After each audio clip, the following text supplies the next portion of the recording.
Manoj Das, storyteller, philosopher, scholar, editor, and above all a poet of life and a servant. On the shores of the ocean of time, borderless stone and sand, on which writes ceaseless, poems numberless, the poet of the lonely waves, erasing moment by moment those wondrous rhythms in his self-effacing delight.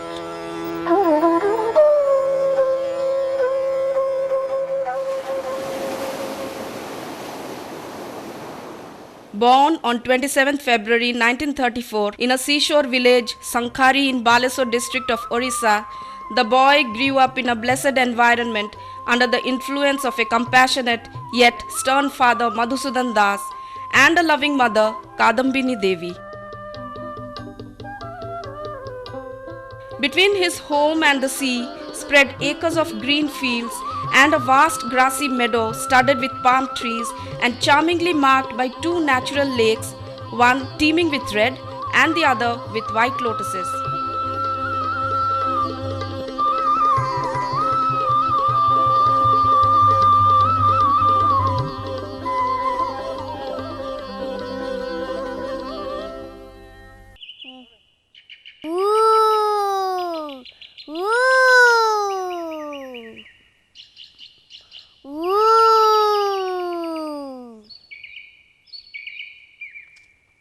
Hey, want to eat?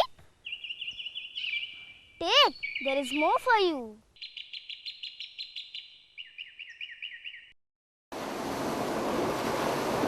His father owned a large boat that sailed across the sea to the Sundarbans in Bengal, the sylvan domain of the Royal Bengal tiger, where he owned ancestral estates. Real-life tales of encounter with the tigers and crocodiles of that legendary wilderness left a lasting impression on the mind of Manoj.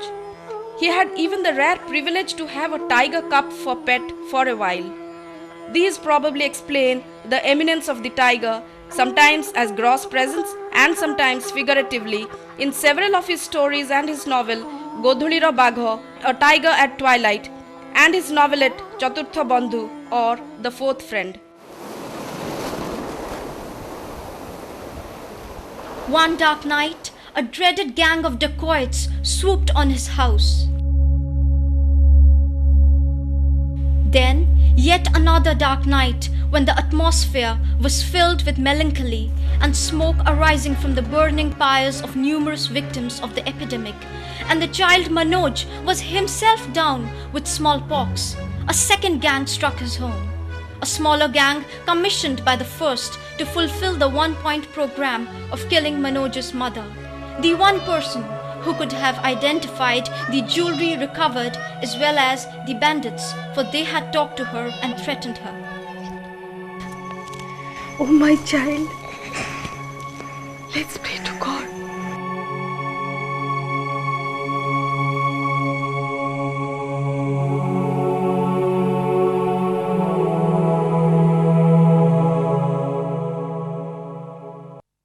As if to tide over such anguishing events, as well as to bring some relief to the suffering people, Manoj's strong-willed father launched an opera party on devotional Krishna themes only, exposing the boy to music and melody, a quality that came handy to him later. He could inspire multitudes of students, workers and peasants through his lyrics which he sang himself during his radical political days as a student leader. Manoj Das shifted from the village school to Jamalpur on the river Subarnarekha and then to the high school at Balesore, but the one thought that clung on to him was the problem of human misery. A student of class 10, he launched Diganta, a literary magazine, a rare adventure in those days, rich with contributions of eminent writers, but with socialist leanings. He was also blooming as a poet, his first anthology of verses published while he was in class 9, followed a year later by a tiny collection of stories that included significantly Samudra Kyuda, his first story, which is still considered a classic.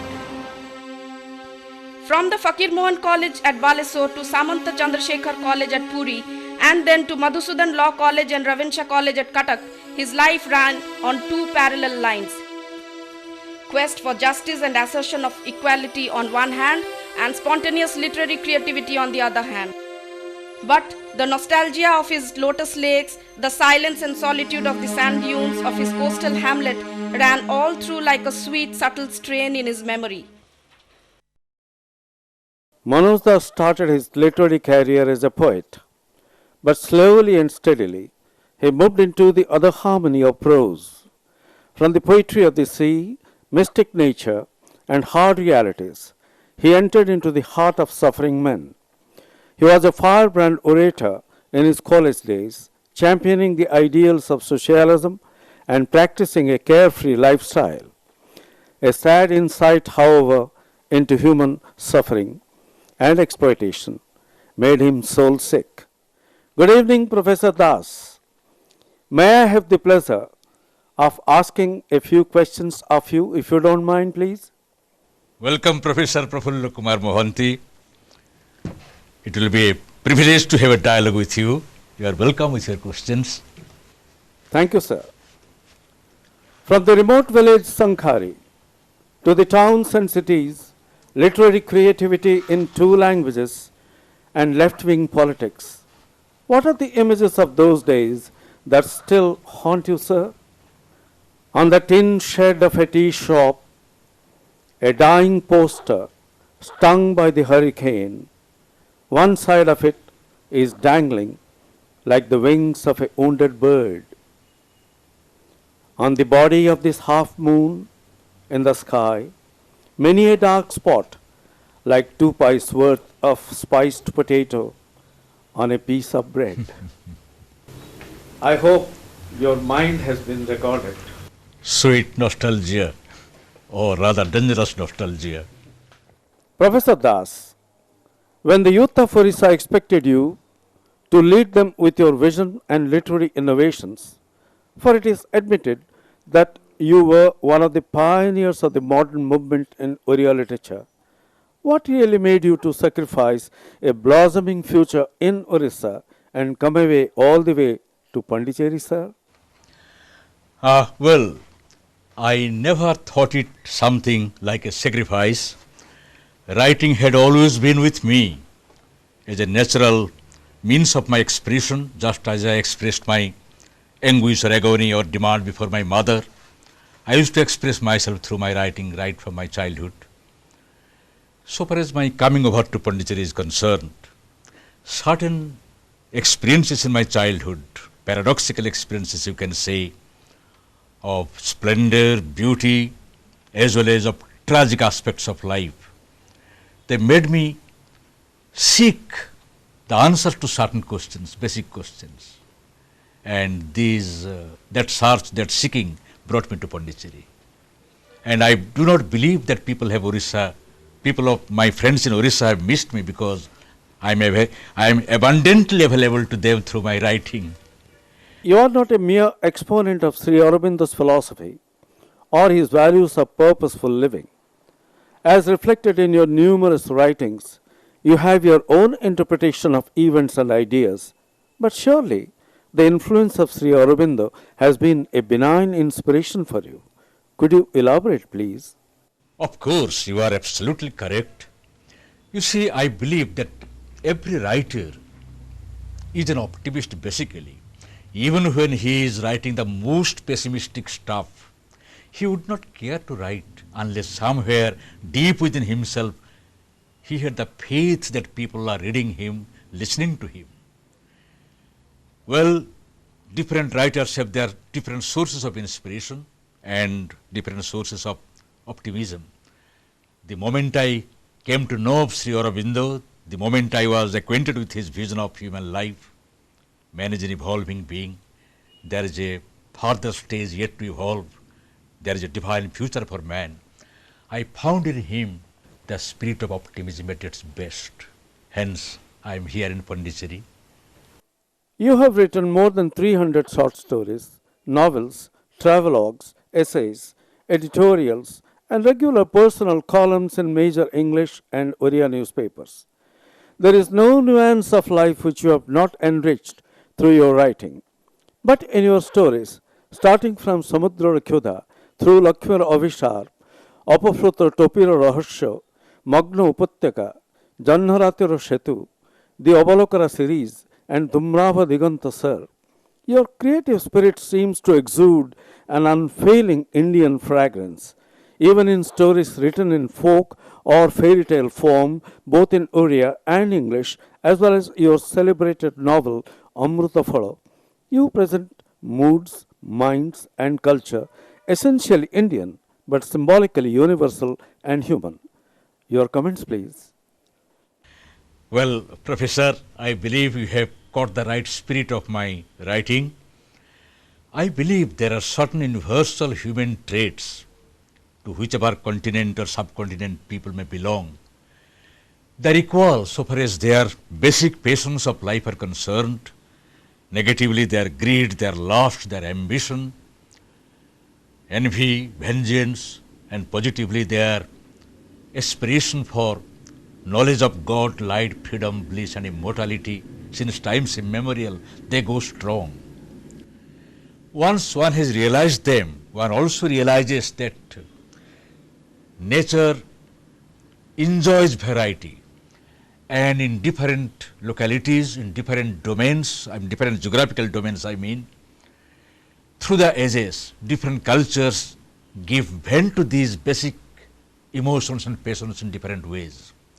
Being an Indian, naturally I have imbibed that spirit, and it is a question of, provided of course one has the natural art for writing, this universal understanding of universal traits and the native traits together, they make a literature at once global, at the same time national. Thank you. You have really made the Indians proud. Sir, you have created a people universe in your works. Your range of characters embrace royalty, aristocracy, the middle class, the downtrodden, the mystic, and the supernatural, the vagabond and the lunatic, the sage and the simpleton, and even beasts and birds. You expose human follies, frolics, obsessions, evil potential with a wry laugh. Do you consider man a spark of divinity or a pardonable suffering creature, sir? I view man as basically divine, but the divinity like a spark hidden under a heap of ashes of ignorance. And through these vicissitudes of time and experiences, through the hurdles presented by ego and ignorance, man is growing. And that is why varieties of manifestations of both ignorance and man's struggles against ignorance, these things manifest in different ways. And I have tried my best to capture some of these moments of struggle, of hope and frustration, but basically the sparks of aspiration inherent in human beings. Thank you, sir. Your 5 major novels, Prabhanjana or Cyclones, Godhuliro Bagho or A Tiger of Twilight, Akhyaro Ishara or The Escapist, all of which are available in English, and Tandralokoro Prahari and Amrutaphala, which should be available in English in due course, are absolutely different in their themes from one another. Was this distinction a deliberate choice? No, actually it projects, it's a very interesting question, it projects my range of outlook regarding man. I see man so different from one another, though I have stated a little while ago that basically they are the same. And the manifestations of human characteristics in different milieu, in a different picturesque way, that is what fascinated me. It actually projects my wonder, my astonishment at human existence, the simplicity and complexity of life, and their manifestations under different circumstances in different, very, very colorful ways. But you have never felt that man is a small creature. I have never felt that. I know that man appears to be small, He has chosen to remain sometimes small also, but basically he is divine. One of your novelettes, Kanakopattakara Kahani, or The Legend of the Golden Valley, though billed out to be meant for the young, is highly relished by the grown-up. What's the secret, sir? Well, I believe the secret is a combination of theme and technique. You see, somebody the other day observed very, I think, quite cogently, that it reminded him of Pilgrim's Progress. It was written for the grown-up people, but children enjoy it as a fairy tale. Mine is the opposite. A Legend of the Golden Valley or Kanakopattakara Kahani was written for children, but the grown-up people have detected an allegorical element in it and they have enjoyed it at a different plane. They make So- the children laugh and the old men cry. Right, yes. Thank you, sir. How do you relate man to his universe in life and literature? And what is your vision of man in the foreseeable future? I know this is a very difficult question to answer immediately. Yes, it is a difficult question which requires elaborate treatment. But all I will say, the entire history of human civilization or rather human evolution is a kind of exploration by man to place himself rightly in the universal context, to understand himself in the vast perspective of the infinity. And that is what has surprised many people, and that is what also surprises me. And I am trying to locate the answer to this question myself. Now let us move over to another area of your life, sir. Professor Das, from what we know about your personal life, your ways of living, and your attitude, awards and honors mean very little to you. Yet, do they not give you a kind of satisfaction that the society has recognized your lifelong contributions to enrich our literature? To be very frank, I sometimes wonder myself, what do they mean? Well, suppose I did not have that caliber to write, or I did not have at a given time and space a sympathetic readership which will highlight the speciality of my writing or whatever good is there in that writing. Where would I be? There may be hundreds like me who go unrecognized too. It is a combination of many factors, coincidences, a discriminating readership, so many factors. They come together and make a reward or an award or an honor possible. How far am I responsible for it?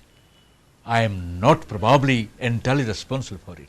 Hence, I take it very calmly and quietly as a matter of fact happening. Sorry to interrupt you, sir, but at least you will admit that awards and other things reflect the love of the people for Yes. your lifelong contribution. Of course, I do, and naturally I feel slightly delighted at the fact that, well, there are people who understand the wavelength at which I am writing. Manoj Das has been honored by most of the literary and cultural organizations of India. The Dogara Silver Jubilee Award 1962, Orissa Sahitya Academy Award, Central Sahitya Academy Award 1972, Sarla Award 1980, Prajatantra Vishwav Grant Award 1986, Orissa Sahitya Academy Award 1989, Sahitya Bharati Samman 1994, Bharatiya Bhasa Parishad Award 1995, Shri Aurobindo Puraskar 1997, For the Sake of Honor by Rotary 1997, the Bapasi Award 1998, Saraswati Samman 2000, Governor's Plaque of Honor 2000, Padma Shri 2001, Utkal Ratna 2002.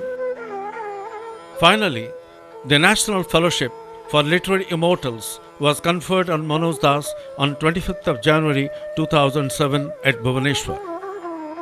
National Fellow Manoj Das is an erudite scholar and a great speaker in English and Oriya. His scholarly oratory casts a spell on audiences in India and abroad. Finally, sir, what's your message to mankind and your numerous readers and admirers? Well, message. I do not remember who was the writer when put a similar question. He got very annoyed and he said, "What do you think? Am I a postman to deliver a message? But I will be very happy to deliver a message in which I believe." And to put in few words of Sri Aurobindo, the message is, "A few shall know what none yet understands. God shall grow up while the wise men talk and sleep. Man shall not know the coming till its hour, and belief shall be not till the work is done. Work will be done." That is my message. Thank you, sir. I am grateful to you for this kind Thank interview. you for your Thank very, you once very again. relevant questions. Manoj Das had a metamorphosis of life and mindset at Pondicherry. In the vibrant aura of the invisible presence of Sri Aurobindo and the spiritual resonance of the great ashram around the mother, Manoj Das became a scholar in keeping with the work of teaching at the Sri Aurobindo International Center of Education, assigned to him by the mother herself. For 5 years, from 1985 to 1989, he edited from Pondicherry a monthly magazine, The Heritage, published from Chennai, which received instant recognition as the most prestigious literary publication in the country. Srimati Pratigya Devi has been a true companion to her genius husband in sun and shower. A selfless and dedicated woman, she has her own identity. She teaches psychology at the center and quietly translates the works of Sri Aurobindo into Odia. Manoj Das is not only a prominent writer, but he is a spiritual sadhak and seeker in the line of great Mahayogi Sri Aurobindo. He is very much optimistic about the bright future of mankind. He believes that in the process of evolution, man has reached such a juncture that he would transcend this mundane, narrow life and accept a higher spiritual life and become a divine man. When you read his stories, you find that he has created funny character. The living human beings are appearing and behaving like cartoons, and the cartoons are also appearing and behaving like living human beings. Manoj Babu has the unique distinction of writing equally competently both in his mother tongue Oriya and in English. In fact, many of his stories are independently written in both the languages. The advantage is that they do not become translation in English but original creation. And his stories in English have attracted attention of audience outside India. They have been published abroad. His Stories of Light and Delight, which National Book Trust has published, has run into several editions. He has distinguished himself here in India and also as a writer abroad. Manoj Das is a great literary figure of our time, and he is also highly appreciated as an able interpreter of Indian literature and culture. Being an ardent follower of Sri Aurobindo, he believes in spiritual transformation of future mankind. He emphasizes and expounds this belief in his writings and talks. He is at ease both in English and Oriya language. Since last 40 years, he has kept his audience spellbound by his oratorical skill. In these years, apart from his literary works and teachings, he is trying effortlessly to make people conscious of Sri Aurobindo's spiritual teaching, integral yoga and integral education both in national and international sphere. Manoj Das is the foremost bilingual Oriya writer. He is a philosopher, thinker and a perennial stream of creativity. He is well known and widely known, I would say widely known for his stories flavored with intelligent sarcasm and mysticism. He is an Indian icon. Also, he is well known in other countries. He has admirers in other countries who are also some great critics and famous writers. His felicity of words and unique themes has done away with geographical boundaries. He is a living legend.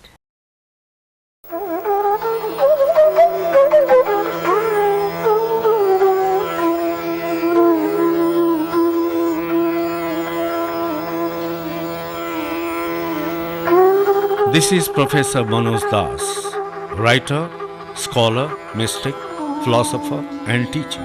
From the shores of the sea in front of his lonely little village to the internationally honored bilingual writer, he has reached the crest of the horizon. But he doesn't rest on his laurels. From his book-bricked study with papers, magazines, and articles fluttering beyond the racks, Professor Das envisions a life of transformed mankind, the value parameters of this ancient civilization being his oars to sail him beyond the sunset world.